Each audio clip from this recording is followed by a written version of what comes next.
Delivery हो जाए। अब कुछ महिलाओं का नॉर्मल डिलीवरी हो ही नहीं पाता है, जिसके रीजन समझिए, जिसकी कमर की हड्डी क्या है, पतली है, तो नॉर्मल डिलीवरी नहीं होगा। रिलैक्सिन हार्मोन की मात्रा कम है तो भी नहीं होगा। अब रिलैक्सिन हार्मोन अगर कम हो जाएगा तो भैया रिलैक्सिन हार्मोन में इसको घुमा रहा था और घुमेबे नहीं करेगा तो बचवा ना क्या हो जाएगा, इसे बेड़ हो जाएगा। अब बेड़ा हो जाएगा इस तरह तो बच्चा जन्म ही नहीं ले सकता हो, माँ को मरना फिक्स है। शाहजहां की पत्नी मुमताज, ससुरा राजा था हिंदुस्तान का, उसके में भी रिलैक्सिन हार्मोन कम हो गया था।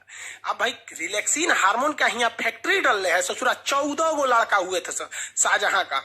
हमको समझ में नहीं आता 20 साल की शादी में 14 गो हटाया कैसे, तो इनको रेस्ट नहीं दिया उसको, बताओ यार। तुरंत लोड कर रहा था, AK-47 बना दिया था। जब हाल 14 वो लड़का होगा तो भाई शरीर क्या कहेगा कि हम का रिलैक्सिन हार्मोन के फैक्ट्री डल रहे हैं। नहीं हुआ।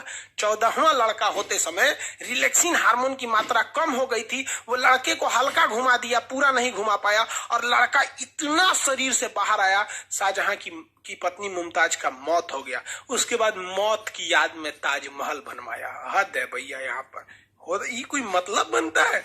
14 गो लड़का, लेकिन क्या करोगे यार, उस समय टेक्नोलॉजी भी तो नहीं थी। आज में नया नया दवाई आ गया है, टेक्नोलॉजी आ गया है, उस समय कुछ नहीं था। ये रिलैक्सिन समझ में आ गया। आजकल के डॉक्टर क्या करते हैं सब कि महिला को ना रिलैक्सिन, साउंड नहीं आ रहा है क्या जी, बैटरी दीजिए तो। आजकल का डॉक्टर ना दवाई दे देता है सब महिला को और कहता है कि ये वाली दवा ना, ये गोल वाला टैबलेट जरूर खाना। अरे बकलोलिया, वो गोल का टैबलेटवा दे के तोरे शरीर से रिलैक्सिन को कम कर देता है। 9 महीने तक महिला जब प्रेग्नेंट रहती है ना तो उसको वो दवाइयां बड़ी चाव से खाती है, उसको पता नहीं कि रिलैक्सिन को खत्म कर रहा है, और रिलैक्सिन खत्म हो जाएगा नॉर्मल डिलीवरी का सवाल ही पैदा नहीं होता है। क्योंकि नॉर्मल डिलीवरी होगा तो 5,000 रुपया में सब कुछ हो जाएगा, कोई दिक्कत नहीं, में मिठाई उठाई सब हो जाएगा। लेकिन अगर ऑपरेशन से होगा तो कम से कम 30,000 रुपया ऑपरेशन से होगा, और 1 साल तक दौड़ते रहिए, डॉक्टर साहब टाका काटना है, डॉक्टर साहब उपट गया, कब दर्द हो रहा है, सीढ़ी मत चढ़ो, बाल्टी मत उठाओ, ये मत करो, वो मत करो, नौटंकी हो जाता है। और 99% ऐसी महिलाओं को ही ऑपरेशन से होता है जो महिला प्रेगनेंसी के बाद काम नहीं करती हैं। सब मतलब प्रेग्नेंट हो गई बड़ी काम ना करिए, अरे बात करता है सब यहाँ पर। आप लोग का भी शादी ब्याह होगा ना तो जब प्रेग्नेंट रहेगी तो ज्यादा काम कराइएगा। हाँ, ये कहिए कि भारी वगैरह काम नहीं करिए, कोई ना कि बोझा ढोने के लिए देते हैं, ये नहीं काम, लेकिन काम जरूर करते रहिएगा। क्योंकि जैसे जैसे हम शरीर में काम करते हैं ना, हमारा कोशिका विभाजन उतना तेजी से होता है, आपको पता ही है, तो रिलैक्सिन हार्मोन उतना बनेगा। अब महिलाओं में आजकल की एक खराबी क्या है कि नैहर में पतई बीन देगी, चपरासी क्या काम कर देगी, नैहर में कुछ काम कर देगी, बाथरूम साफ करेगी, नाली साफ करेगी, नैहर में भैंस का गोबर उठाएगी, लेकिन जब ब्याह करके ससुराल में आएगी तो नौटंकी। ओ माय गॉड, ये झाड़ू है, झाड़ू से क्या होता है? ससुरी दांत खोदल जाला झाड़ू से क्या होता है?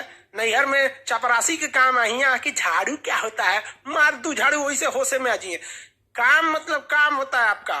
कहीं क्या जानती हो? तो हम ब्यूटिशियन जानते हैं रे बकलोलिया, कहीं का ब्यूटिशियन जानते हैं। अरे जरा सोचो, अगर कोई लड़का कहे कि लड़की वाला है और लड़की वाला कहे कि लड़का क्या करते हैं, तो लड़का कहे कि हम सेविंग करना जानते हैं, दाढ़ी मोछ बना लेते हैं। रे चोट्टा कहीं का, दाढ़ी मोछ तोर है तो तोर बाप आके बनाएंगे, अपने से बनाओ ना। यहाँ पर कोई भी दाढ़ी मोछ आएगा, ट्रिमर लेके बना लो, क्या जाता है? सेविंग करना है तो छील लो। लड़की को कौन चीज आता है? पोत पात लो, प्राइमर, क्रीम, मॉइस्चराइजर पोत पात लो। ससुरी अपने सजने के लिए कहती है ब्यूटिशियन का कोर्स जानते हैं। कौन नहीं जानता रे ब्यूटिशियन का कोर्स? 8 गो क्रीम हमारे लिए ले दो, 8 पोत देंगे, ब्यूटिशियन हो गई। वहां पर हो गया 8 ब्यूटिशियन का कोर्स जानते हैं। शादी ब्याह करना ना तो पूछना कि सिलाई जानती है कि नहीं, कढ़ाई जानती है कि नहीं, खाना बनाना जानती हो कि नहीं। ये तुम्हारा परम सिद्ध अधिकार। जानती हो तो ठीक है, नहीं तो हम ब्याह के बाद 6 महीना टाइम देंगे, इंगेजमेंट के बाद ही 6 महीना में सीख लेना। और नहीं सीखेगी ना तो इंगेजमेंट के बाद शादी का डेट बढ़ा देंगे। हद है, एक बटन टूट जाएगा तो दर्जी के पास जाएंगे, खाना खाने का मन करा के रेस्टोरेंट में जाएंगे। हद है भैया यहाँ पर, समझ में आ रहा है कि नहीं? और थोड़ा भी लड़कियों को भी कहते हैं नाने नौटंकी नहीं, क्योंकि जो बच्चा ऑपरेशन से होता है ना, नेचुरल होता है। फिर वही लड़कवा आगे जाके भोदा होगा, लोल हो जाएगा, कहेंगे तो कहेंगे से कि हमारा लड़कवा ना, पिछला लड़कवा भोदा है, अरे बाप पे पड़ गया, रोज ससुरी कहेंगे बाप पे पड़ गया। महिलाओं को तो एगो फायदा होता है, महिला का पति डॉक्टर है तो डॉक्टराइन, मास्टर है तो मास्टराइन, अब पति चोर निकल गया तो चोटी नहीं, तो पति खराब है साले का। हद है भैया। अच्छा है तो पति का दे, खराब है तो वो चला गया। अच्छा, तो ये रिलैक्सिन हार्मोन याद रखिएगा। काम में कोई ढिलाई नहीं करने दीजिएगा, काम करने दीजिए, खाना बना, हाँ वजन मत उठाने दीजिएगा। ही नहीं कि बेचारी कपड़ा धोई है तो बड़का पार्टी लेके ऊपर जाए, कपड़ा धुलते रहेंगे। हाँ आप छत पे ले जाना है तो आप कपड़ा लेके चले जाइए, ये सब काम, लेकिन काम करने दीजिएगा, वरना हाल यही हो जाएगा ऑपरेशन से करना। और महिलाएं काम करना नहीं चाहती हैं, याद रखिए भैया। ससुराल में वो कुछ नहीं करना चाहती। आपको एग्जाम्पल देते हैं, आपकी जब शादी हो जाएगी ना तो आप अपनी पत्नी को मायके लेके जाइएगा। वो देखिएगा सुबह आज उसको मायके जाना है तो खूब तैयारी करेगी, सामान वामान लाद के, और मायके उतरते ना मम्मी से मिलेगी, अपने छोट बहन से मिलेगी, देखिएगी छोट बहन खाना बना रही है तो हेल्प करने लगेगी, मतलब कोई थकान नहीं, नैहर उतरते। लेकिन उसी महिला को, अपनी पत्नी को वापस ससुराल लाइएगा तो जब वो सेम दूरी है, आते कहेगी बहुत थक गए, थकान हो गया। रे ससुरी कहीं के, जाते में उतने दूरिया था, आने में उतने दूरिया था, जाते में थकान नहीं हुआ, आते में थकान हो गया। हद है भाई साहब, याद रखिए भाई, लड़की से बुरा मान जाती है। सीबीएसई वाली और नखरा होती, oh my God I am pregnant. अरे भाई अपने से हुई है क्या प्रेग्नेंट?